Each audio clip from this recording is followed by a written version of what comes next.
Uh, Ladies and gentlemen, ladies and gentlemen, once again, welcome to the Rogers Kakasungura YouTube channel. We are about to clock the midst of January, and I hope each and every one of you has set 2023 resolutions, what you want to achieve this year. And I believe in this platform, we want to reach can we say 100,000 subscribers if you support us, share our content, and we will grow. Those who wish to support our work, actually we do a lot of work. Those who have seen our videos, tunafanya kazi mingi sana. Wale mnaona video zetu, especially those who understand Kisii language, we have a YouTube channel ya kusaidia listening to the community, being a voice to those who cannot reach government. We've done so many stories zenye zinasaidia watu migogoro ya mashamba na vitu zingine. So we are really out here to help the community, and we are not here just for politics, ladies and gentlemen. So I hope that this also God will really push us ahead. Our project ya charity work, ile ingine ya Swahili, ile ya kutembea na kujengea watu nyumba, we are resuming towards the end of this January, wakati watu wote wamerudi kazini na watu wamesettle, so we will resume. If you wish to support us in any way, kama umeguzwa pale nje na unaona Kakasungura anahitaji kuwekewa gari mafuta, anahitaji you can support us in any way, ladies and gentlemen. You can send your 5,000, 10,000, 100,000 to 0700169444 0700169444. The name is Rogers Gichana. Back to the Kenyan politics. Ladies and gentlemen, I vividly remember that after the August general election, because we voted on 9th August 2022. After the election, Gachagua went into the public. I think it was around 4th September, after they were announced winners, and he said on 4th September, Raila Odinga alikuwa ameweka kesi. Raila Odinga had filed a petition, and Gachagua told police in a public forum. Now, he told police officers that, you know, the person who has delayed the increment of your salaries is Raila Odinga. Why? He has filed a case in court. So if it were not the case, or if it were not Raila Odinga, by now, your salaries could have been increased. This is a promise that was made during the campaigns, and Gachagua said they will be increasing salaries for the police. And all of us, especially the police, were very happy and said, okay, the new administration really cares for us, and we will get relieved after they take power. They took power on 9th because after the counting of votes, the Kamago system announced William Ruto the president and Rigathi Gachagua the deputy president. So Rigathi went ahead and said, kama sio kesi tungekuwa tumekuwa sworn in, mishahara yenu tungekuwa tumeiongeza kama jana, because the person who is delaying this is not any other person. It's only Raila Odinga who has delayed your salary increment. So kama sio yeye aliweka kesi, mishahara yenu tungekuwa tumeiongeza kitambo. Can we listen to what Gachagua said that time? Polisi nimeona hapa wamenisimamisha, ati ulituahidi ndani ya siku 100 mtatuongeza mshahara. Sasa ati imebaki 71. Hapana. Nyinyi polisi ienda polepole. Hamwezi kwanza kuhesabu kutoka tarehe 9. Mtahesabu tukiapishwa. Si ndio? Kwa sababu nyinyi polisi, mtu amechelewesha nyinyi, ni hii pesa ya makesi. Kama hangekuwa na makesi, tungekuwa tumeapishwa, tungeanza nini? Lakini sasa ameleta makesi. Now, ladies and gentlemen, so from the sentiments, it's Raila Odinga who was a stumbling block to the increment of police salaries. Okay, that ended. The case was taken to court, to the Supreme Court. And Martha Koome, the abusive Martha Koome, upheld William Ruto's election and said Ruto is the duly elected president. Now, we remember they were confirmed around 5th of September, if I'm not wrong. Yeah, they were confirmed around 5th of September. And they were sworn in around 13th of September. Yes? Now, then, on November 6th, 2022, that is about 2 months after they were sworn in. Yes, that's about 2 months. Because if you count from 13th September to 13th October, that is 1 month. To 13th September to 13th November, those are 2 months. So, after 2 months, Rigathi went into a church and stood on the podium and said, we promised to increase police salaries, but do not start counting for us from the day we were elected. Start counting for us from the day we have been sworn in. So msianze kuhesabu kutoka tarehe 9. Mwanze, so now he stood in church and said, we will be appointing a task force in 2 weeks' time. Now, from 6th November 2022, the 2 weeks' time plus 14 were to elapse on 30th of November, right? Yes, because 6th plus 14, those are 2 weeks. 20th, yeah, 20th. So, from 6th November, when Rigathi Gachagua stood in church and requested for 2 weeks to settle the issue of police salary increment.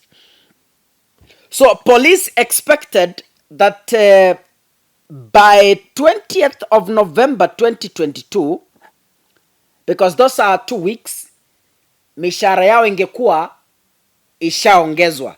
So Rigathi said, give us 2 weeks.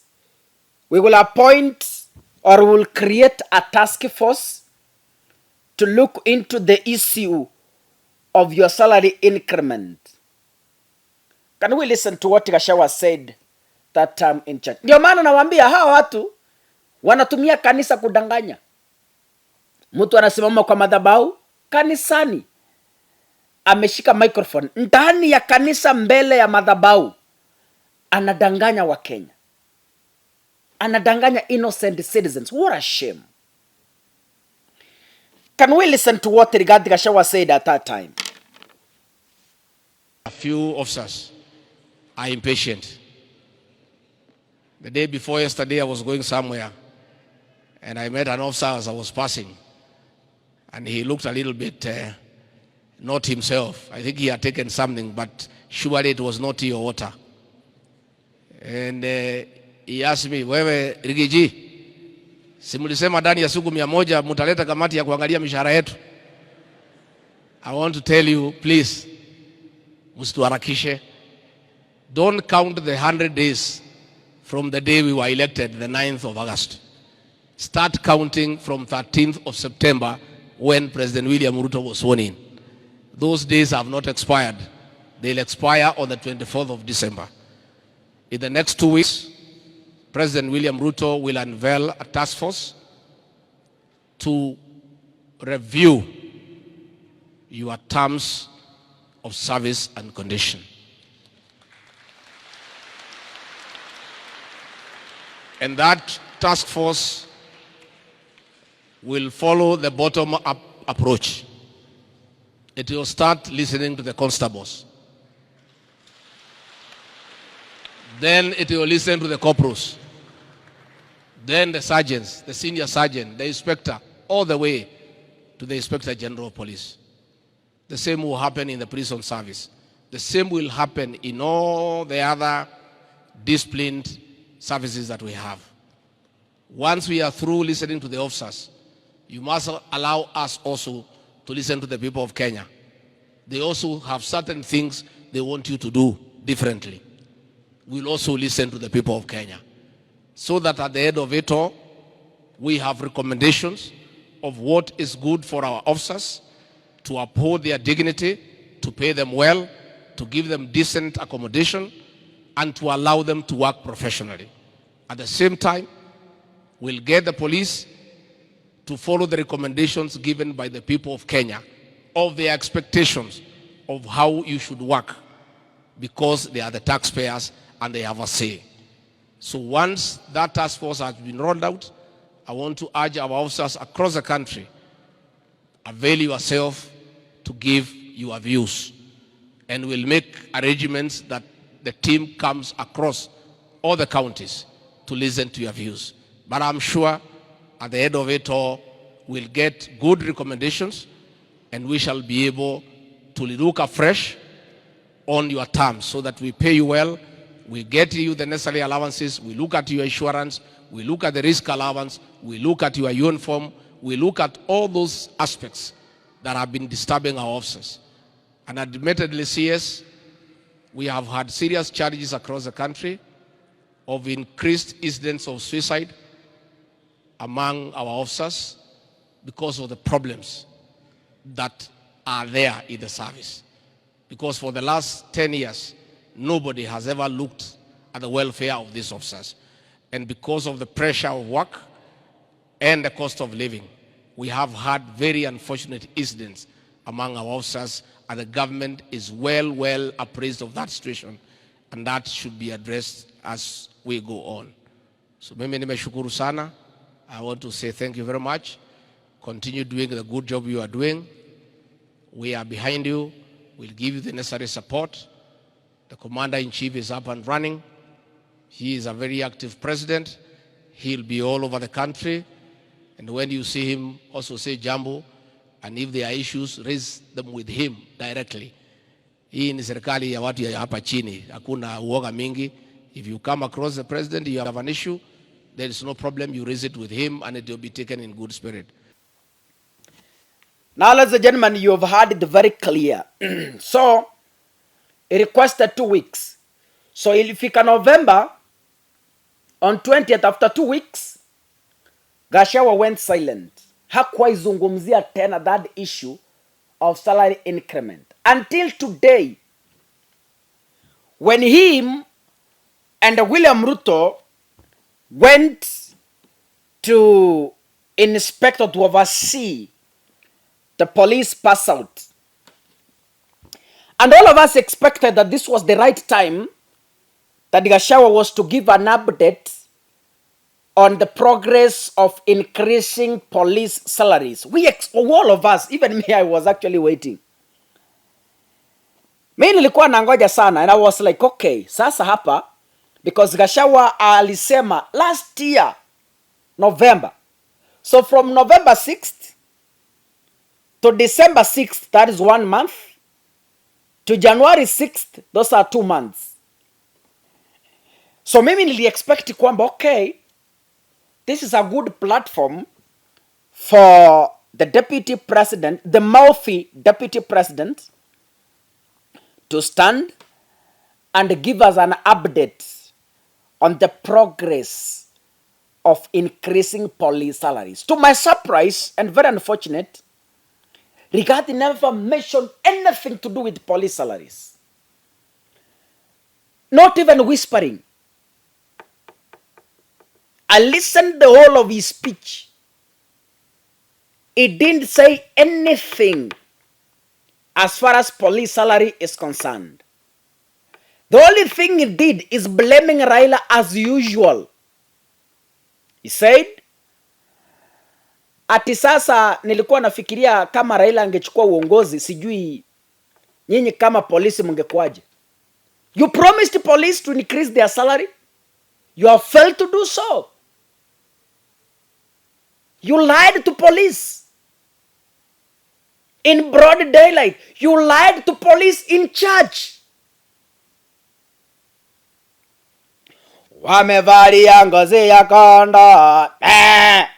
Nani nakumbuka hiyo wimbo? There is a choir, kama sio corporate ningewachezea that song. Kuna choir I think is a Tanzanian choir. Inaimba vizuri sana. Wamevalia ngozi ya kondoo.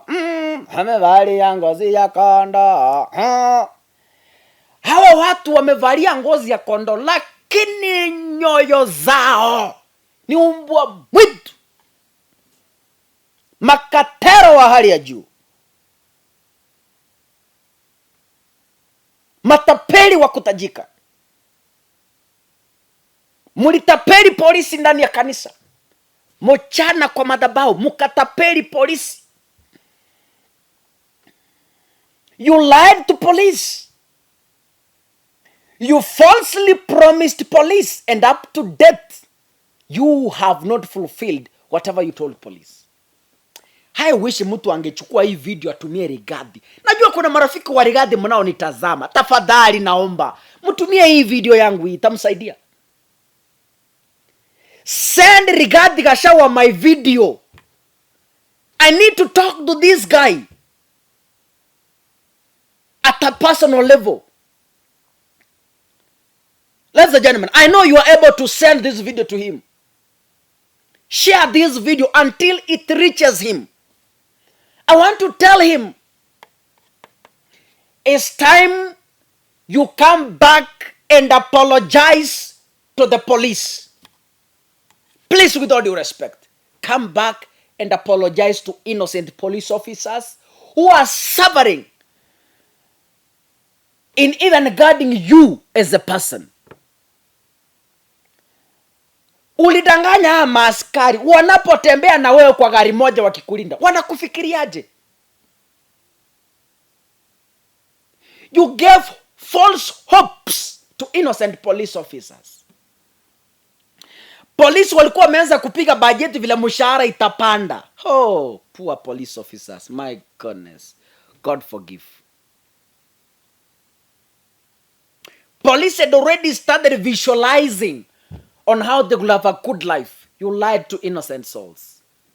It's sad. It's sad. It's sad. It's sad, ladies and gentlemen. I request Rigathi to come. In fact, today was a good platform for him to apologize. It was a good platform for him. But he didn't do it. I was eagerly waiting for Rigathi either to update us on police salary increment or to apologize to police officers for lying to them ndani ya kanisa.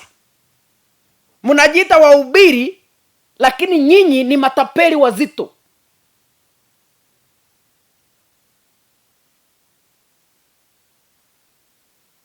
Najua haya maneno ni mazito nao yazungumza. Na nimesema mara kadhaa, nikipotea hapa, mnajua walionichukua. Mkiamuka siku moja mpate nimekosa kuweka video for 1 week. Nyinyi tafuteni wale mnaowajua. You know them very well. Anzeni kuwatafuta. Nikipotea, look for them. Wako Sugoi, wengine wako Karen, wengine wako State House. Mwatafute, wauliza maswali kaka alienda wapi. God bless you. Santeni sana.